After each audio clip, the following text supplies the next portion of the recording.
ये स्कीम सन 2037 तक चलेगी।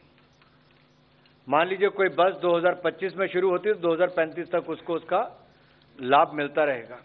और पर किलोमीटर देय राशि जो है ये भी कॉम्पिटिटिव बिडिंग के द्वारा ही चयन का पैरामीटर इस पे रखा गया है। ये जो 57,613 करोड़ रुपए पूरे कुल पीएम ई बस सेवा पर खर्च होंगे, ये 57,613 करोड़ रुपए 2037 तक खर्च होंगे। इसमें से 20,000 करोड़ रुपया भारत सरकार की तरफ से दिया जाएगा, शेष राशि जो है वो राज्य सरकारों को देनी पड़ेगी।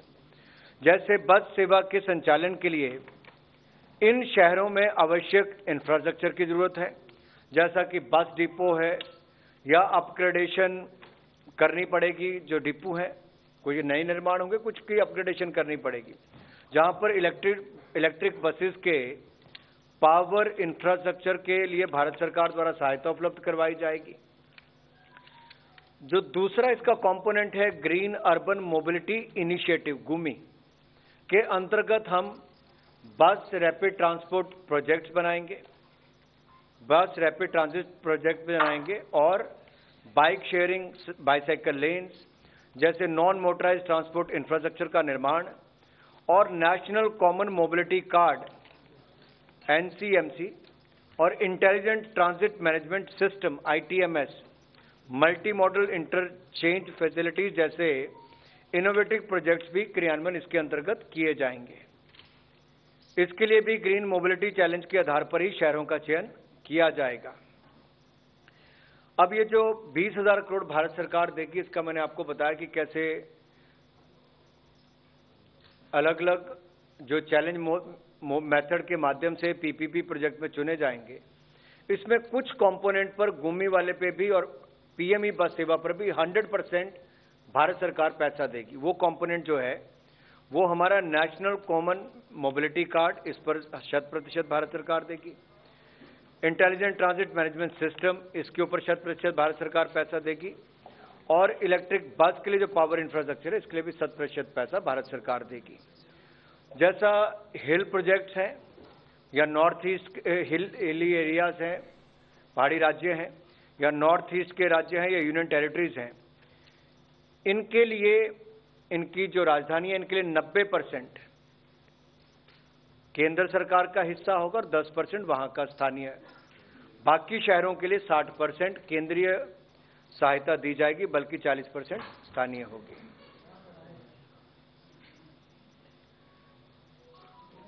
इस योजना के क्रियान्वयन से देश के शहरों में सार्वजनिक परिवहन सेवा का विस्तार होगा, नागरिकों को ईज ऑफ लिविंग मिलेगा और ग्रीन मोबिलिटी को हमारे बल मिलेगा। और क्लाइमेट चेंज संबंधी जो हम इनिशिएटिव लेते हैं उसको भी एक भारत की एक और पहल इसमें देख सकते हैं आप। तो बार बार जब हमने बजट में भी कहा कि ग्रीन इन्वेस्टमेंट होगी, ग्रीन इनिशिएटिव्स होंगे, ग्रीन इकोनॉमी और ग्रीन जॉब्स, तो ग्रीन ग्रोथ उस दिशा में भी ये कदम बढ़ाया गया है। बाकी जो विषय हैं वो माननीय अश्विनी वैष्णव जी के विभागों से संबंधित हैं। मैं उनसे अनुरोध करता हूं कि उन विषयों पर विस्तार में अपनी बात रखें कि कैबिनेट में क्या क्या निर्णय हुए। धन्यवाद। धन्यवाद अनुराग जी। साथियों, देश में जिस तरह से वंचित, गरीब, गांवों में रहने वाले हमारे ऐसे वर्गों की मोदी जी ने आज तक हमेशा चिंता की है, उनके बारे में सोचा है, उनके लिए कई प्रकार की योजनाएं बनाई हैं। उसी कड़ी में आज एक बहुत ही महत्वपूर्ण योजना माननीय प्रधानमंत्री जी ने कैबिनेट में अप्रूव की है, वो है विश्वकर्मा योजना। विश्वकर्मा के माने हमारे ग्रामीण क्षेत्रों में, कस्बों में, छोटे शहरों में जो हम देखते हैं बहुत सारे ऐसे वर्ग हैं जो कि गुरु शिष्य परंपरा के तहत पीढ़ी दर पीढ़ी एक प्रकार से अपना एक बड़ा स्किल लेके उस काम को करते आए हैं। जैसे कुम्हार हुए मिट्टी के काम, सुनार सोने का काम, लोहार लोहे का काम, सुथार लकड़ी का काम, चर्मकार चमड़े का काम, राजमिस्त्री घर बनाने का काम, बांस की टोकरी, झाड़ू, पारंपरिक खिलौने, माला, फूल सजाने वाले, धोबी, दर्जी, मछली का जाल बुनने वाले, नाव बनाने वाले, औजार बनाने वाले, ताले चाबी बनाने वाले, मूर्तिकार, इस तरह से बहुत सारी ऐसी चीजें हैं जो हमारी रूरल इकोनॉमी में, ट्रेडिशनल इकोनॉमी में जिसकी बहुत बड़ी वैल्यू है, ग्रामीण अर्थव्यवस्था में जिसकी एक आज भी बहुत इंपॉर्टेंट वैल्यू है। उस बड़े वर्ग को एक नया आयाम देने के लिए विश्वकर्मा योजना आज माननीय प्रधानमंत्री जी ने कैबिनेट में अप्रूव की है। आपको ध्यान होगा 15 अगस्त के भाषण में भी माननीय प्रधानमंत्री जी ने विश्वकर्मा योजना के बारे में एक संकेत दिया था और पिछले बजट में इसके बारे में घोषणा की गई थी। आज ये योजना अप्रूव हुई है। इस योजना के मुख्य बिंदु हैं, सबसे पहला स्किलिंग का सपोर्ट, किस तरह से स्किल्स बढ़े, नए प्रकार के टूल्स, नए प्रकार के डिजाइन कैपेबिलिटीज, नए प्रकार के जो मार्केट को एक्सेस करने के तरीके हो, उन सब चीजों पे ध्यान सबसे पहले। और इसमें भी बहुत ही एक अच्छी व्यवस्था है। 2 तरह के स्किल प्रोग्राम होंगे, बेसिक और एडवांस्ड स्किल। और स्किल लेने के दौरान 500 रुपए पर डे का स्टाइपेंड भी मिलेगा। फिर मॉडर्न टूल्स खरीदने के लिए 15,000 रुपीज तक का सपोर्ट मिलेगा। दूसरा हुआ बड़ा इसका एलिमेंट क्रेडिट सपोर्ट।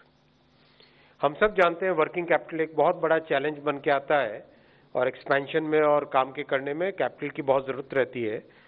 तो हमारे विश्वकर्मा समाज के सभी साथियों को 1 लाख रुपए तक का लोन प्रोवाइड किया जाएगा, जो कि इंटरेस्ट सबवेंशन स्कीम के तहत मैक्सिमम 5% इंटरेस्ट रहेगा। बहुत ही अच्छी लिबरल टर्म्स एंड कंडीशंस इस पे रहेंगी। और ये फर्स्ट ट्रांच है, ये सक्सेसफुल डिप्लॉय करके अपने बिजनेस को बढ़ाए। उसके बाद में सेकेंड ट्रांच में 2 लाख रुपए का लोन क्रेडिट सपोर्ट रहेगा। तो इस तरह से एक ग्रामीण क्षेत्र में छोटा कारोबारी पारंपरिक तरीके से जो काम करता आया, उसको नए टूल्स, क्रेडिट सपोर्ट, नए स्किल्स और नया मार्केट सपोर्ट। किस तरह से मार्केटिंग सपोर्ट रहेगा? मार्केटिंग सपोर्ट में क्वालिटी सर्टिफिकेशन हो, ब्रांडिंग, ऑनलाइन मार्केट एक्सेस, इस तरह के, और साथ में बहुत सारे जो इनिशिएटिव्स लिए गए हैं, जैसे 1 डिस्ट्रिक्ट 1 प्रोडक्ट से जोड़ना, या 1 स्टेशन 1 प्रोडक्ट जिसमें 800 स्टेशन पे ट्रेडिशनल हैंडीक्राफ्ट्स को जगह दी गई है, उससे जोड़ना, या फिर वोकल फॉर लोकल के कैंपेन में जोड़ना, स्किल इंडिया, डिजिटल इंडिया का समागम, इन सब प्रोग्राम्स के साथ इनको जोड़ा जाएगा। डिजिटल पेमेंट या डिजिटल ट्रांजैक्शन करें